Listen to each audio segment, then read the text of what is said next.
Hello BookTube, this is Weekly Reads.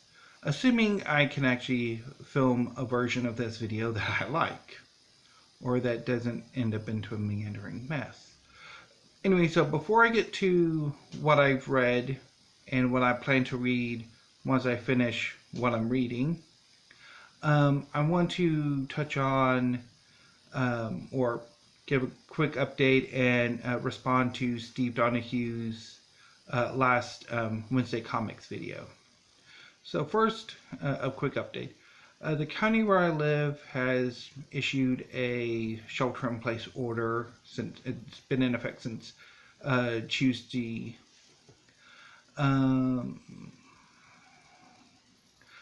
Since I work at home, or since I work from home, and I really don't leave the house much anyway, except to go exercise. I haven't been really affected by this. Although, when it comes time to do business errands, that sort of thing, it might be a bit more of a issue. But so far, we're doing okay. The number of COVID-19 cases in the county are disturbingly high, given the size of the county and the number of cases in other similar sized counties in Texas. So that's something to be concerned about. So I don't really need to leave until, April. Probably there are some trips we may have to make. My mom has some doctor's appointments that we're debating whether or not she should try to reschedule. But that's for April to worry about. But in general, we're doing okay. My concern is still, to a certain extent, groceries. I ordered some in Thursday, and shortly thereafter, pretty much all available delivery spots for a little more than 2 weeks were taken up. So it's going to be 2 weeks and a few days before our next grocery delivery. Although since then, I guess HEB has hired more drivers, or they're partnering with another delivery service to deliver groceries. But I mean, all in all, we're doing okay. I'm doing okay.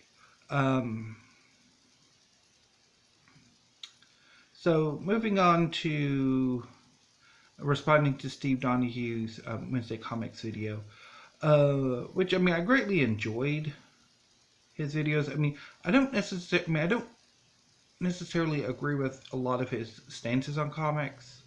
I'm more of a, I guess I could, even though I'm a lapsed comic book fan, I don't actually have a comic book collection anymore. It's been years. It's probably been going on like 4 years since I got rid of it.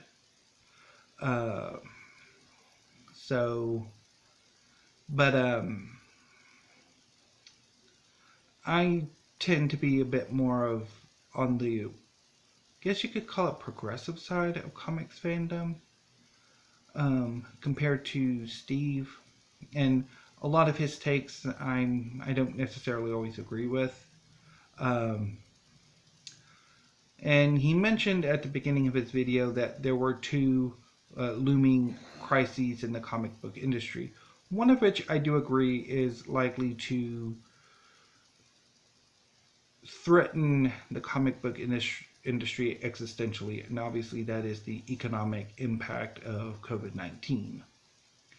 A lot of comic book stores who barely survive are likely to go under, unless they can manage to get those like stimulus package assistance or something like that.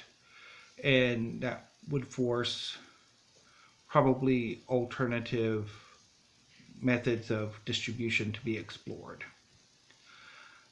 Now the other looming crisis that Steve mentions, that how in the, if you take, in conjunction to COVID-19, maybe, but say, set aside COVID-19 and its threat, and say in an alternate reality that doesn't exist, and the only looming threat to comic books, or at least to Marvel comics, is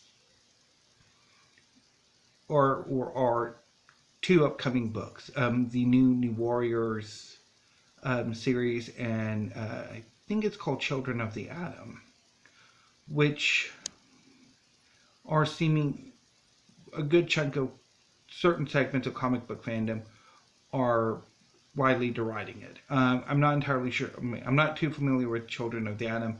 I've looked into the new Warrior series in my, not this past writing update, but the one from a week ago. I mentioned I didn't particularly care for the concept either. I thought it was rather cringeworthy and ill thought out, and perhaps a bit insulting, in a way that I don't know necessarily if the writer and the artist necessarily were really cognizant of. And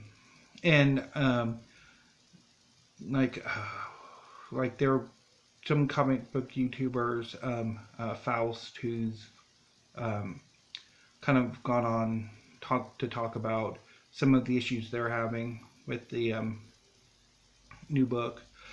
But there are but honestly, say Children of the Atom and New Warriors fail. They fail. It's not going to do, it's just books that, they're not going to ruin the Marvel. Nothing's going to happen to Marvel. They'll just, because I think New Warriors is, as of right now, a limited series, with, if it does well, probably the possibility of going to full series. But basically, it's 5 issues. It'll probably not get further order. It'll go to a collection. It may or may not do better as a collection or digitally than it does in the comic book shops. But it's not really going to hurt Marvel. A poorly selling book or books aren't going to hurt the company. It's just they'll get canceled or get relaunched. It's, yeah. So I don't quite understand. Although I guess it's probably giving certain histrionic parts of the comic book fandom, who tend to like to throw YouTube temper tantrums, a little bit too much credit. But it's, two poorly performing books are not going to do Marvel in at all. Now that that's out of the way, let's get to the book I've been reading. So I started this book last Tuesday. I've continued with Big Wonderful Thing since then.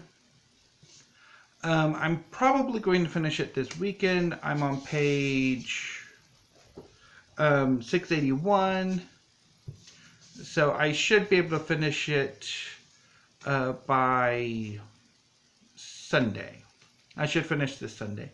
And I am absolutely loving this book. This book is just absolutely phenomenal. Just wonderful. I'm loving this book. So I'm very, very happy I bought this book. It is just amazing. Highly, highly recommend it. It looks at Texas history, warts and all, in a brilliantly written way. Just, love this book. I don't want it to end. Now, once I finish Big Wonderful Thing, I know in my In It for Novella tag, I mentioned novel Jane Finn's Broken Shadow I might read. But I'm thinking instead I'm either going to read Fire and Blood by Enzo Traverso or Island Stories by David Reynolds.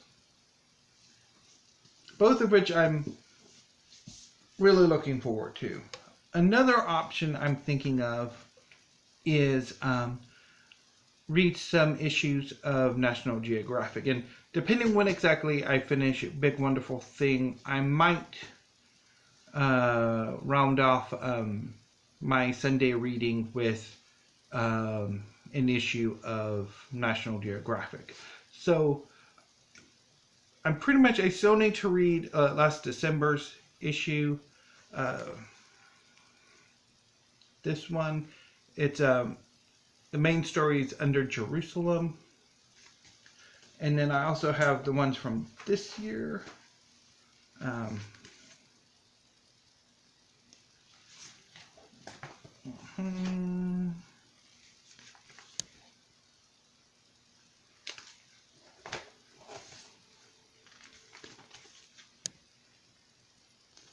And the one I got in today, which I think is absolutely amazing.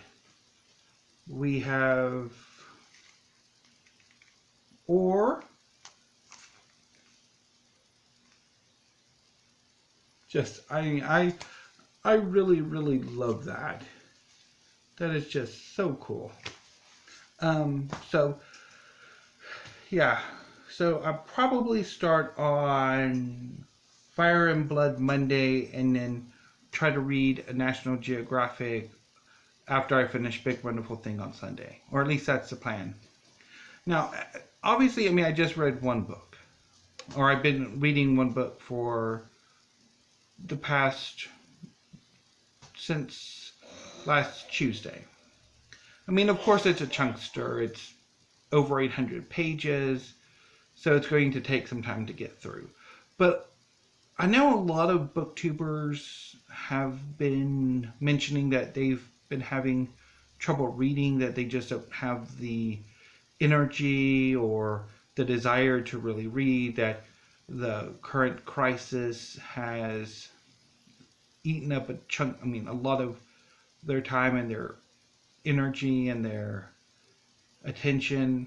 And I'm not having that problem. I'm absolutely having a blast reading Big Wonderful Thing. And also, creatively, I'm not really having any issues so far. But I mean, as the crisis continues on, things might change. But I've been trying to largely limit the amount of time I'm watching or reading the news. So that might be playing an effect, that I have other things I can devote my attention to. But anyway, so I've had a pretty good reading. I've had a great reading week, honestly. And I'm looking forward to finishing off Big Wonderful Thing and starting a new book in next week. So until then, have a great weekend and stay safe. And I will see you next week, BookTube.